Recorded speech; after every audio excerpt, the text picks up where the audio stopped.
E aí galera, sejam muito bem-vindos a mais este analisador falando hoje da terceira temporada de The Boys e o que nos espera. Porém, algumas coisinhas aconteceram no final da segunda até o começo da terceira, que a gente vai comentar antes de falar o que podemos ter nessa nova temporada. Mas antes eu gostaria de já fazer o convite para vocês aqui. Primeiro deixa o like, que isso ajuda a gente bastante com o conteúdo aqui. Se não gostou do vídeo, você tira o like depois, mas deixa o like que ajuda a gente a engajar mais, a espalhar a palavra do analisador pra galera e tal. E se divertir com a gente. Comenta aqui se você gostou, se não gostou do vídeo, o que você espera pra terceira temporada de The Boys, o que você quer ver no canal, ajuda a gente também. Assim como eu quero a ajuda de vocês também pras lives que faremos sobre The Boys nesse canal, provavelmente aos sábados aqui, vai estar passando o horário aqui embaixo pra vocês, pra gente trocar ideia. Os episódios saíram na sexta-feira, talvez saiam na quinta, depende do fuso horário que a Amazon vai ter lá. Mas a gente quer, assim como fizemos na segunda temporada, foi bem bacana, trocar ideia com vocês sobre os caminhos que The Boys vai nos conduzir nessa terceira temporada. Além de outras lives teremos também, vamos falar logicamente Obi-Wan Kenobi com vocês aqui, maravilhoso, voltando, é Vader de novo, e Vader é Vader e não se fala mais nisso, eu já te digo aqui. E logicamente com Kenobi, o Jedi padrão, o Jedi ideal aqui também com a gente. E teremos também Miss Marvel com vocês aqui, uma live aqui nas quartas-feiras, aqui assim que saem os episódios, os de Kenobi serão na quinta e Miss Marvel na quarta, por conta de que a gente tem que explorar mais uma série adolescente, uma série jovem, porque esse canal é jovem, é bonito, é gracioso, assim como a perfeição que é o Capitão Pátria. A gente vai começar falando sobre ele aqui, que não é jovem nem gracioso, é muito pelo contrário, mas ele é galã por conta de que é o papel do Superman, independente de onde ele tá, além de ser forte pra caralho, é ser galã. E eu começo por ele por conta de que a gente teve uma série derivada de The Boys animada chamada Diabolical. E essa série é muito importante por conta de que, primeiro, traz um conceito Visions, um conceito Love and Death Robots para The Boys que pulverizou a temática The Boys para vários artistas darem sua cara, suas perspectivas sobre The Boys, sobre uma história interessante que eles enxergavam no universo de The Boys estabelecido pela Amazon. E aí a gente tem várias histórias bem gore, bem pesadona, desde o bebê com laser, que é uma bizarrice total, até como seria um Tinder nesse mundo, as adaptações que seriam feitas se eles tivessem acesso ao Compound V. Por exemplo, a história escrita pelo Alcafino, ela é amiga de um totô, de um toroço, de um coisinho. Também temos histórias de amor, desde as mais hards, que vai contra conflitos e tretas de casal, até as mais emocionais, assim, e que você tem um coração na narrativa da história.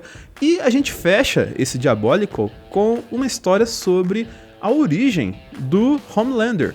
E essa questão do Homelander é interessante porque é um episódio que ele meio que mostra a primeira missão que ele foi fazer e o papel do Black Noir nessa primeira missão, da figura do Black Noir para o Homelander, do peso que ela tem narrativamente. Isso tratava de Homelander que, assim que acontece um acidente nessa ocasião, ele acaba lembrando de frustrações do passado, frustrações do momento que ele estava sendo preparado para aquilo, porque o Homelander é um personagem que ele é muito peculiar.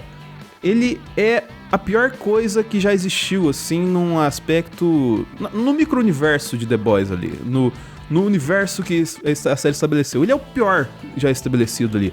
Porém, ele acaba muitas vezes sendo inocente. E essa discussão a gente teve várias e várias vezes nas lives. Por conta de quê? Por conta de que ele é ruim, mas ele foi feito pra ser ruim. Ele não teve a chance de ser bom. Ele não teve uma faceta, vamos dizer, afável apresentada pra ele na sua criação. E isso é muito doido. E é isso que gera o dilema dele com a questão do filho dele, que foi abordado na segunda temporada. E que provavelmente será abordado aqui por conta que o personagem do Homelander, e eu vou começar falando sobre ele aqui, ele tá destruído, ele tá quebrado, por conta de que simplesmente ele, na última temporada, namorou uma avatar de Hitler. Então, assim, ao passo de que a Vault faz aquele todo trabalho de merchandise que a gente já tá acostumado pra limpar a barra do Homelander e dela também, consequentemente, tem toda a questão de como o Homelander lidou com isso. Porque o Homelander, apesar de ser um canhão de merda humana, ele, na verdade, é ultra inocente das questões de relações humanas. Então, assim, você vê que nitidamente ele tá quebrado, ele é muito perturbado, de verdade.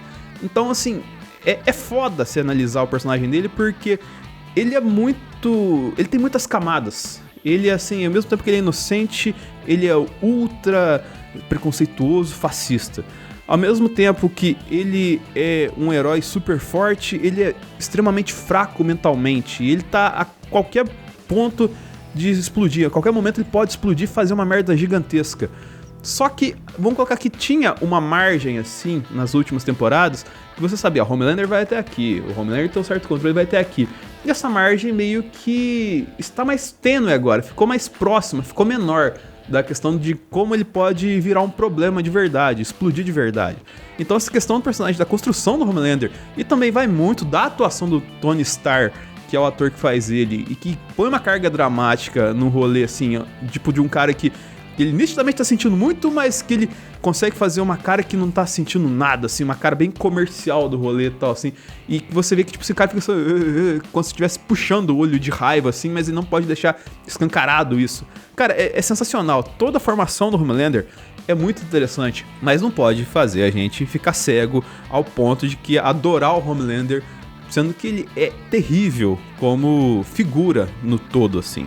Então, a complexidade do Homelander, mais uma vez, vai ser explorada aqui, e tem que ser explorada, para fazer, que é o segredo do sucesso de The Boys, é o segredo que faz a gente ter essa nuance de instigar tanto o Billy Butcher a fazer os rolês que ele sempre gosta de fazer. Mas tem outra coisa pra gente falar antes de desdobrar mais a terceira temporada, que é a questão de um live action aqui, que vai ser sobre a Varsity, que basicamente é a versão de The Boys pra X-Men, os G-Men.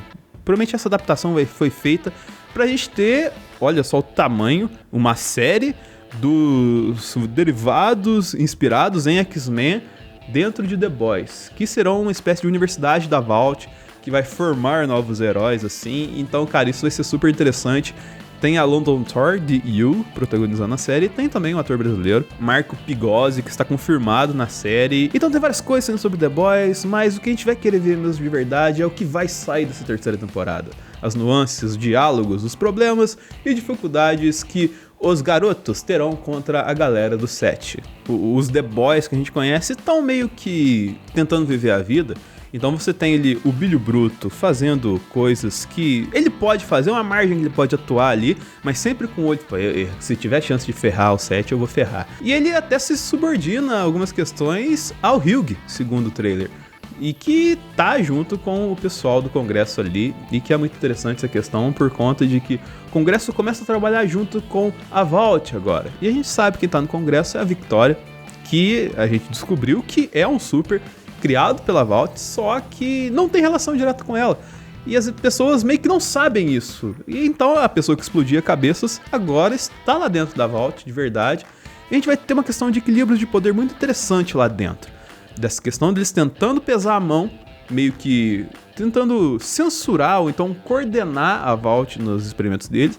Ao passo que a gente tem a figura do Giancarlo Esposito, do Stan Edgar ali, tentando assumir mais o poder agora, que tem meio que um vácuo ali por conta desse Homelander mais instável, sem Tempesta ali pra encher a cabeça dele, e ele sendo a figura de segurança, assim como ele foi no final da temporada passada, pra meio que manter a Vault no status que ela tem ali. Do grupo ali a gente também tem Kimiko com o francês, fazendo o rolê de Kimiko francês ali, talvez o francês esteja até mais de boa, não esteja usando o tóxico que nem ele usava ali, mas a questão do Mother's Milk, ele parece estar sofrendo muito mais, ele tá muito mais angustiado com o que tá rolando, por conta de que agora que ele tá vivendo uma vida normal, ele tem que viver uma vida normal onde todo mundo adora o Seth que ele odeia tanto e que ferrou tanto ele nas últimas temporadas. Então, assim, você tem coisas mal construídas assim, você tem personagens que vão segundo o vento e que você tem uma motivação pra juntar tudo ali agora. E que pode ser interessante por conta que essa motivação venha da questão da Maeve ali. Que é uma questão que já destacava na última temporada, a personagem dela é super interessante e ela foi super exposta sobre a questão do romance que ela tem, da vida íntima dela ter sido colocada como um papel de merchandising da Vault aqui, e ela tá muito mordida por conta de quem fez isso, foi o Homelander que mais uma vez tentou ferrar ela ali. Então ela vem com uma questão de vingança por conta de que vê que as coisas não estão muito bem equilibradas, tá tudo um pouco nebuloso ali na Vault.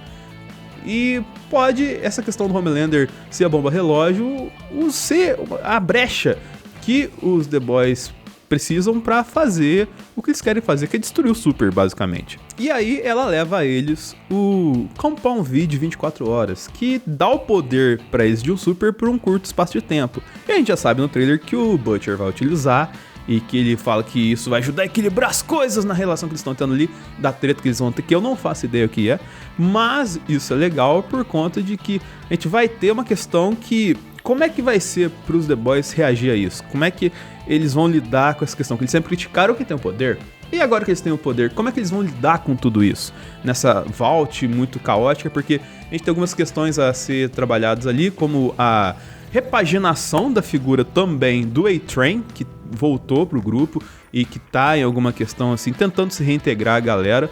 A gente tem também a recuperação do Black Noir, que sofreu bastante, tem essa questão também da influência da figura dele sobre o Homelander, e que ele vai estar num grupo que a gente vai falar daqui a pouco. A Starlight, com todo mundo bagunçado ali, ela ganhou uma projeção maior ali, ela tem um papel mais de destaque, que como ela é a única normal do rolê e tem, vamos colocar assim, o suborno pra entregar a galera tudo ali, então ela tá num papel de destaque. E o The Deep, que, cara, você falar qualquer coisa do The Deep é complicada, ainda mais depois que ele dá uma declaração de que ele teme pela carreira dele, o ator, por conta de cenas que ele fez nessa terceira temporada.